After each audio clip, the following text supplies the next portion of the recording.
Waking up to the gentle chime of Swiss church bells, you might wonder if you've entered a land where history itself takes a break, lets out a contented sigh, and slips quietly into a plush armchair. Switzerland is a country so often associated with moderation, order, and yes, even boredom, that its very reputation seems to lull people into a sense of calm. But is a boring history really something to lament, or is it in its own way a hidden treasure? To understand this, let's look at how the story of Switzerland unfolds. While the rest of Europe was a whirlwind of empires rising and falling, of rulers plotting and armies clashing, Switzerland was busily knitting together a reputation for peaceful coexistence. In 1291, three small alpine regions, Uri, Schwyz, and Unterwalden, looked at the world around them, full of danger and ambition, and decided to sign a pact for mutual protection. No grand conquests, no grandstanding declarations, just a simple agreement. Let's look out for each other. This founding moment might not sound like a thrilling start, but it set the tone. Over centuries, neighboring European powers drew swords and painted history in red, but Switzerland stayed its own course. Of course, the Swiss were not immune to conflict. They clashed over religion in the 16th century, as Protestant and Catholic cantons sometimes battled over faith. But once the dust settled, Switzerland leaned away from flames of division and towards negotiation, shared compromise, and a system that prioritized getting along. The result? A country stitched together not by force, but by agreement. The turning point arrived in 1815, after the tempest of the Napoleonic Wars had swept across Europe. World leaders gathered in Vienna, and the new map of Europe was drawn. For Switzerland, this conference was decisive. Its perpetual neutrality was formally recognized. This wasn't just a political gesture. It was a promise, to itself and to the world, that Switzerland would stay out of the great powers' quarrels. What happened next? In a word, not much.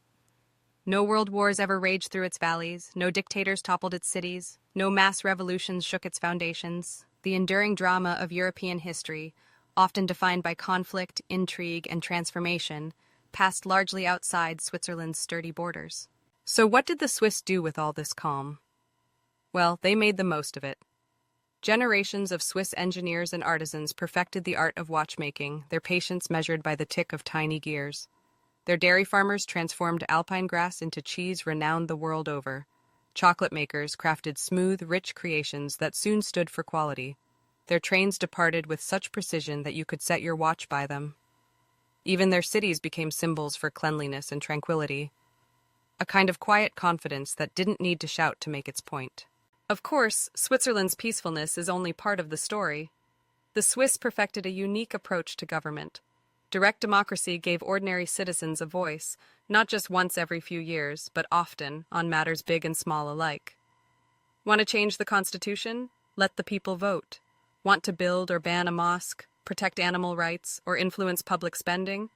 Once again, let the people decide.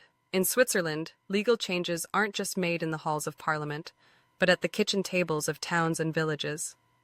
For outsiders, these votes might seem mundane, sometimes even funny, like when citizens voted on the question of whether cows should keep their horns. But in a world where many countries struggle with distant or divisive politics, Switzerland's approach is a quiet revolution of its own.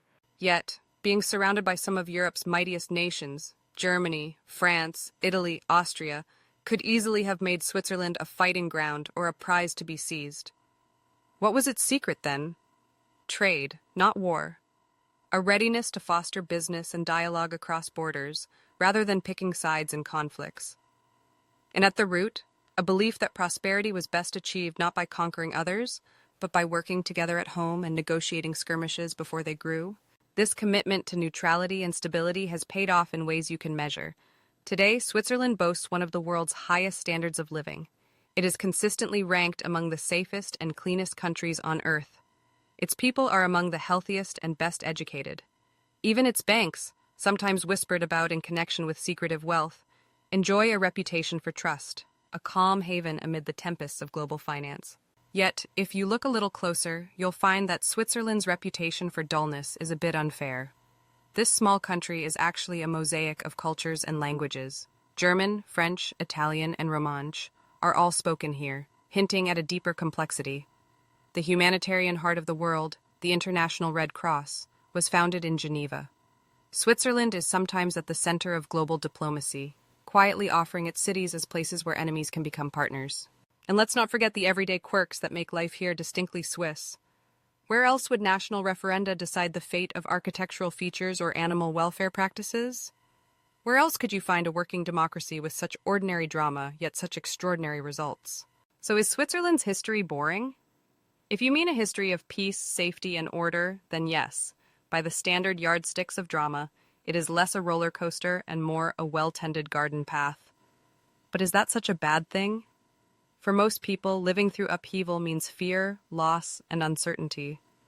Switzerland's history has gifted its people something far rarer: the freedom to build quietly, live safely, and drift off each night to the sound of peace outside their windows. Perhaps, in a world that sometimes seems addicted to turmoil, Switzerland is a refreshing reminder that a little boredom can be beautiful. After all, in this country, the greatest excitement might be deciding between dark or milk chocolate, fondue or raclette, or whether you take your next hike up the sunshine-seared slopes of the Alps or down the cool, pristine banks of a lake. History needn't be thrilling to be admirable. Sometimes, the greatest triumph is to live in a place where the headlines are as quiet as the night air, a place where peace, order, and a dash of careful boredom are the secrets to happiness. And as you drift off, perhaps you'll realize that the story of Switzerland isn't the kind that keeps you awake at night, but rather one that lets you sleep soundly, knowing that sometimes the best history is the kind that quietly gets on with the business of life. Sweet dreams.